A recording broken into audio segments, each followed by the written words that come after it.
जहाँ भी जा रहे हैं लोग हमें तीसरा विकल्प के रूप में हमें देख रहे हैं। भाजपा और कांग्रेस बड़ी पार्टियों को चुनौती देंगे आप? देखो, इस बार हम बीजेपी और कांग्रेस को चुनौती दे ही रहे हैं। परसों आपने योगी आदित्यनाथ को बुलाया, कल इन्होंने प्रियंका वाड्रा को बुलाया। टक्कर तो भारी है। मध्य प्रदेश में विधानसभा चुनाव चल रहे हैं। इसी के चलते कन्नौद खातेगांव विधानसभा क्षेत्र 173 में पहली बार आजाद समाज पार्टी विधायक प्रत्याशी गोकुल प्रसाद हरियाली चुनावी मैदान में उतरे हुए हैं। आजाद समाज पार्टी विधानसभा क्षेत्र में लंबे समय से गरीब किसान मजदूर वर्ग के हक अधिकारों की आवाज बनकर मैदान में रही है। विधानसभा चुनाव में आजाद समाज पार्टी के प्रत्याशी को जनसंपर्क में मिल रहा भारी समर्थन को देखते हुए कार्यकर्ताओं में उत्साह है और जीत का दावा किया जा रहा है। कन्नौद खातेगांव विधानसभा एक बहुत बड़ा विधानसभा क्षेत्र है। यहाँ पर ST/SC बाहुल्य का बहुत बड़ा एक वोट बैंक है। यहीं से एक सामान्य सीट है, लेकिन आदिवासी और SC वर्ग को बड़ी राजनीतिक पार्टियों में मौका नहीं मिलने के कारण कहीं ना कहीं आज़ाद समाज पार्टी मैदान में उतरी है और आज़ाद समाज पार्टी के प्रत्याशी हमारे साथ हैं। उनसे जानना चाहेंगे कि किन मुद्दों को लेकर वो चुनाव मैदान में उतरे हैं। भाई साहब, जय भीम, नमो बुद्धाय। देखो, सबसे पहले हमारे पास मुद्दा है शिक्षा। आज इन्होंने शिक्षा को पूर्ण तरह से नष्ट कर दिया है और महंगाई है, साथ में नेमौर का मुद्दा है। हमारे ST/SC भाइयों को अगर थाने में जाते हैं तो उनकी किसी प्रकार की सुनवाई नहीं होती है। हमारे पास किसानों का मुद्दा है। ऐसे बहुत सारे मुद्दे हैं हमारे पास जिसके लेके हम चुनाव लड़े। आज चंद्रशेखर भाई 11 सालों से विपक्ष की भूमिका निभाते आए हैं। आज जब हमें जनता की ज़रूरत पड़ी तो हम लोग ने भाई चंद्रशेखर आज़ाद जी ने पार्टी बनाई और हम उस पार्टी के उम्मीदवार हुए और चुनाव लड़ने के लिए तैयार है, क्योंकि हक मांगने से नहीं मिलता, हक को छीनना पड़ेगा। तो यहाँ से भी ब्राह्मणवाद हटाना है तो हमें मैदान में आना ही पड़ेगा। इसके लिए सभी समाज जन का बिल्कुल हमें भरपूर सहयोग मिल रहा है और विशाल जन समर्थन मिल रहा है सभी समाज से, हर वर्ग से, ST/SC और पिछड़ा वर्ग से। अच्छा, चुनाव की तैयारी के लिए काफ़ी समय से पहले भी आपका एक बड़ी सभा हुई थी, उसके बाद से आप तैयारी में लगे थे? देखो, हमें तो चुनाव में आना ही था, इसलिए भाई चंद्रशेखर आज़ाद का प्रोग्राम करवाया और चंद्रशेखर भाई के प्रोग्राम के लिए हमने परमिशन ली, बाकायदा काम करा और एक रुपये हमें जनता के सहयोग से मिला। वो प्रोग्राम भी जनता के जन सहयोग से हुआ और आज हम जो चुनाव लड़ रहे हैं वो भी समाज से हमें चंदे के रूप में मिल रहा है, उसी से हम चुनाव लड़ रहे हैं। कहीं ना कहीं देखने में आता है कन्नौद खातेगांव विधानसभा बहुत बड़ा क्षेत्र है।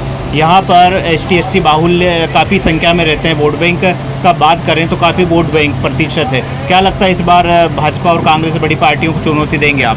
देखो, इस बार हम बीजेपी और कांग्रेस को चुनौती दे ही रहे हैं। हम टक्कर में हैं। आप देखिए ना, परसों आपने योगी आदित्यनाथ को बुलाया, कल इन्होंने प्रियंका वाड्रा को बुलाया। टक्कर तो भारी है क्योंकि त्रिकोणीय मुकाबला है और उनको लग रहा है गरीब किसान का बेटा इन्हें टक्कर दे रहा है।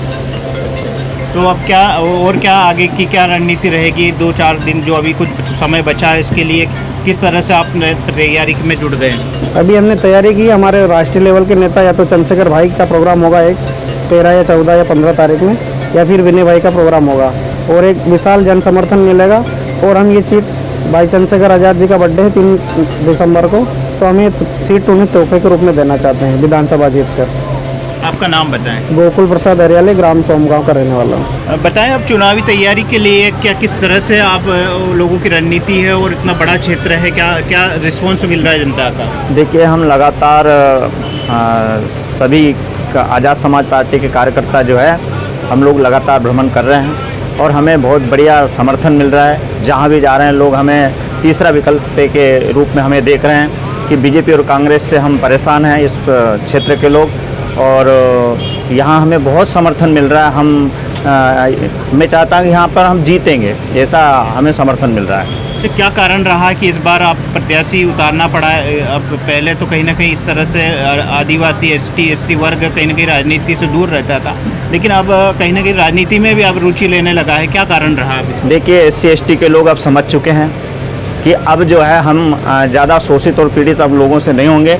हमें सताया गया है जब से आज़ादी मिली तब से आज तक भी हम जो है हमारे अधिकार से आज भी हम वंचित है। कहीं हम गांव-गांव जाकर देख रहे हैं, कहीं किसान परेशान है, कहीं पर जो है पानी की परेशानी, कहीं पर जो प्रधानमंत्री आवास जो है वो मुंह देख करके दिया गया है, जो करोड़पति लोग लखपति उनको मिला है, लेकिन हमारे दलित समाज और आदिवासी लोगों के मकान ही नहीं बने हैं। ऐसे हमने गाँव जाकर देखे हैं। वो पीड़ित है, वो कह रहे हैं कि साहब हम तो ज़रूर हम आप लोगों को ही वोट देंगे आज़ाद अच्छा, समाज ये पार्टी। पार्टी का जो एजेंडा है आपका सभी वर्ग के लिए है या स्पेशल आदिवासी और एसटी वर्ग के लिए? नहीं, हमारा एजेंडा सभी लोगों के लिए है, सभी लोगों के लिए, SC ST OBC और सामान्य सभी वर्गों के लिए, जो पीड़ित शोषित वर्ग है वो सब के लिए। हमारा ऐसा नहीं है कि सिर्फ ये आज़ाद समाज पार्टी सिर्फ एक ही वर्ग के लिए है, वो सबके लिए काम कर रही है। क्या संदेश देना चाहेंगे आप? मैं संदेश यही देना चाहता हूँ कि खातेगांव की जो विधानसभा क्षेत्र के लोगों को यही संदेश देना चाहता हूँ कि मैं आज़ाद समाज पार्टी भाई चंद्रशेखर आज़ाद साहब ने जो है यहाँ पर आकर के जो काम किया है और अभी उनकी रैली हुई है, तो मैं यही संदेश देना चाहता हूँ कि आप भीमार में आज़ाद समाज पार्टी के कैंडिडेट भाई गोकुल प्रसाद हरियाले का जो है चुनाव चिन्ह केटली पर मोहर लगाकर उन्हें भारी मतों से विजय बनाएं। आपका नाम बताएं। मैं प्रभुदयाल कौशिक, भीमार में आज़ाद समाज पार्टी जिला प्रभारी देवास। आप देख रहे हैं किस प्रकार से आज़ाद समाज पार्टी पूरे जोर शोर से प्रचार प्रसार में लगी हुई